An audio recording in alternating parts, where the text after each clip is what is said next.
Bruchim haba and welcome everyone to a special edition of All Parsha on Parshas Vayeira, the Chasam Sofer on Parshas Vayeira. I'm very excited to share with you this presentation because of all of the ideas and themes that the Chasam Sofer writes about. This theme, in a certain sense, is one of the fundamental themes throughout the writing of the Chasam Sofer. It's a theme that really captures the essence of who the Chasam Sofer is, and something that clearly the Chasam Sofer felt very passionately about. Chasam Sofer, in this presentation, is found in a unique source. Not Chasam Sofer ala Torah, or the Drashos. This comes from the Hakdama to the Tshuvos of the Chasam Sofer on Yoreh Deah, and it's about this week's Parsha. The Hakdama to the Chasam Sofer on Yoreh Deah is called Pituchei Chasam. And there the Chasam Sofer asks the following amazing question. Chasam Sofer asks that there's a title that is given to Avraham Avinu that is a unique title. We don't find anyone else merits this title. And that is in Yeshaya, Parak Mem Aleph, Pasuk Ches.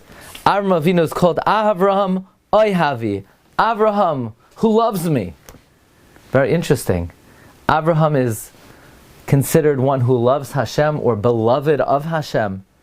As the Chasam Sofer, nobody else is given this title. Not Yeshaya, not Yirmiyah, not Yechezkel, not any of the Avos. Nobody else but Avraham. Why did Avraham earn this title? Furthermore, as the Chasam Sofer, we find tzaddikim who lived before Avraham who seemingly reached levels even higher than Avraham Avinu. Chazal say about Chanoich that his soul just departed and flew up to Shamayim and became one of the heavenly angels. We don't find such a thing about Avraham Avinu. We don't find Avraham Avinu couldn't be contained by his body, and therefore he became a heavenly angel. So what is it about Avraham? He doesn't seem to have been the individual on the highest level in history, and yet he earns this title, Avraham Oihavi. Chasam Sofer asks further that we find an instance, a phenomenon by Avraham that we don't find by anyone else either. When HaKadosh Baruch Hu was about to destroy the city of Sodom, Vayeira, Parak Yud Ches, Psukim Yud Zayin through Yates, Hashem says, Hamechase ani me Avraham, es asher ani oseh. Can I hide from Avraham what I'm about to do? There's an idea that Hashem doesn't do anything without first revealing it to his prophets. And Hashem says, should I tell Avraham? Should I not tell him? What's this vacillating? We never find by any other Navi Hashem saying, should I tell Yeshaya? Should I not tell Yeshaya? Should I tell Yirmiyah? Should I not tell Yirmiyah? Should I tell Yechezkel? He says it, he just says it. And if he doesn't, then we don't know that he was thinking of doing it. Why this vacillation with Avraham Avinu, and ultimately Hashem says the Nevuah? Furthermore, the Chasam Sofer asks, why does Hashem decide to tell Avraham? Ki yedativ, I love him. Why? Leman asher yitzaveh es banav es beis ha'achrav, because he commands his sons and his household that vishamru derech Hashem, that Avraham says, guard the path of Hashem, lasud tzedakah. And then Avraham says, you know why you should guard this path? Leman havi Hashem al Avraham es asher dibar alav, so that God could bless Avraham with all the blessings that he told him. It almost sounds like Avraham is telling his family, you know why you should serve Hashem? In order to receive reward. Really? Is that ideal? Is a person supposed to only serve Hashem because of the anticipated reward? A person's not supposed to serve Hashem al manas l'kabel pras, but it seems like Avraham is telling his family, ask the Chasam Sofer and the Hakdama to Yoreh Deah, to serve Hashem to receive reward. So the Chasam Sofer says a phenomenal idea. He says, Avraham looked around the world. He saw there were great people, the likes of Chanoich, who worked on themselves, went into solitude, were misboided, and reached extremely high levels. But Avraham said to himself, does God need another angel? He has myriads of angels in the heaven. What's one more angel going to do for him down here on this earth when the rest of mankind is languishing and wallowing and sunk in evil? What's that going to do for God? To have one more angel while the rest of mankind is in a free fall. Avraham made the following calculation. It's worthwhile for me to give up on my own spiritual growth, to dedicate and focus my efforts on disseminating the knowledge of Hashem, so that God has an army, a multitude of followers in this world. So my level, my personal madrega, my personal level in Ruchnias may be mitigated because of this.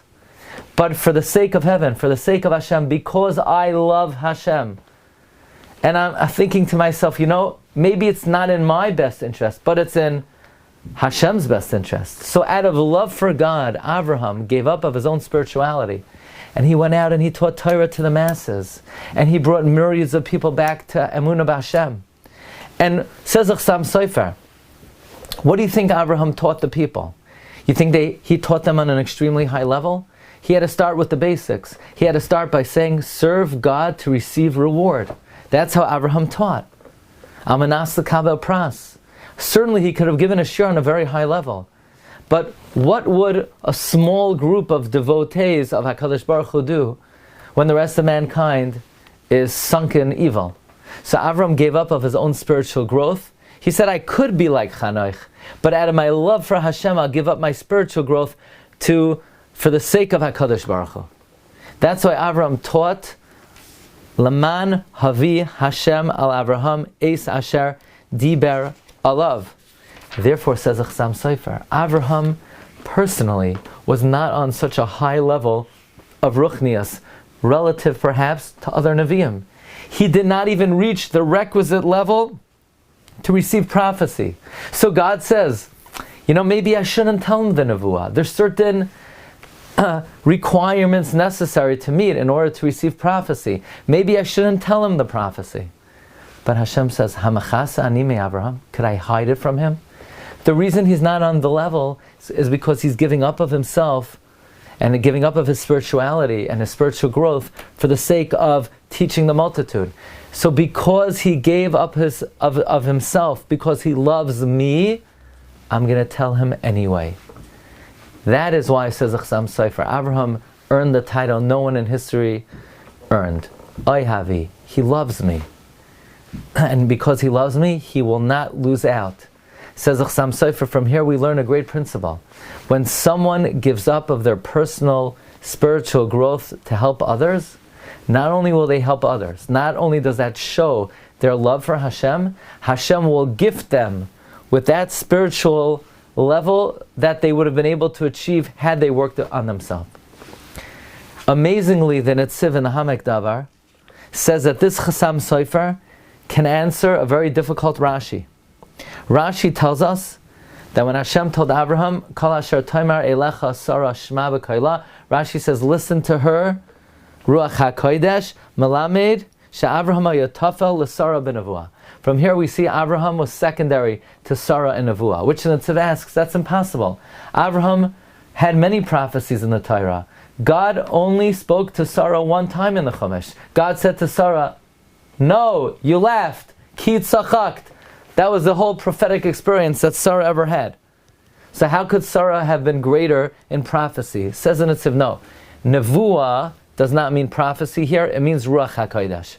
And the reason why Sarah was on a higher level of Ruach HaKodesh is like Chasam Sofer says, that Sarah had the luxury to go into solitude and to contemplate and reach high levels of prophecy, of Ruach HaKodesh. But not Avraham. Avraham did not have that availability. He had to go out and speak to the masses.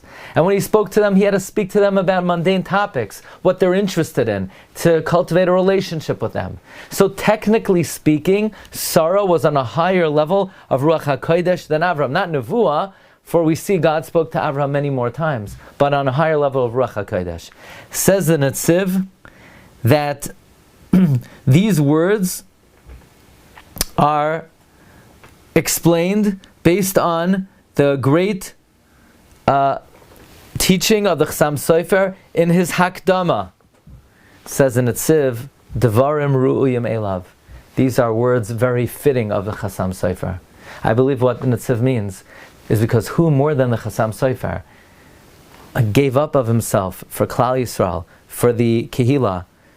I heard from Rav Noach Isaac Obam, there was never someone like the Chasam Sofer who is so given over to the tzibor. He fulfilled 3 great roles in Klal Yisrael. He was a Marda Asra of Preshburg. He was a Rosh Yeshiva in the yeshiva in Preshburg, and he was also the greatest Meishiv, someone who responded to Sheilos in the generation. And yet, look at the great level the Chasam Sofer achieved in his personal ruchnius. This is the great principle that we learn from Avraham Oyavi. Avraham loved God, and therefore he gave up of his spiritual growth to help people and to disseminate the knowledge of HaKadosh Baruch Hu. Certainly, this teaching of the Chasam Sofer is Dvarim Ru'uyim Elav, very fitting of the greatness of the Chasam Sofer himself. Wishing everyone a wonderful week and a wonderful Shabbos.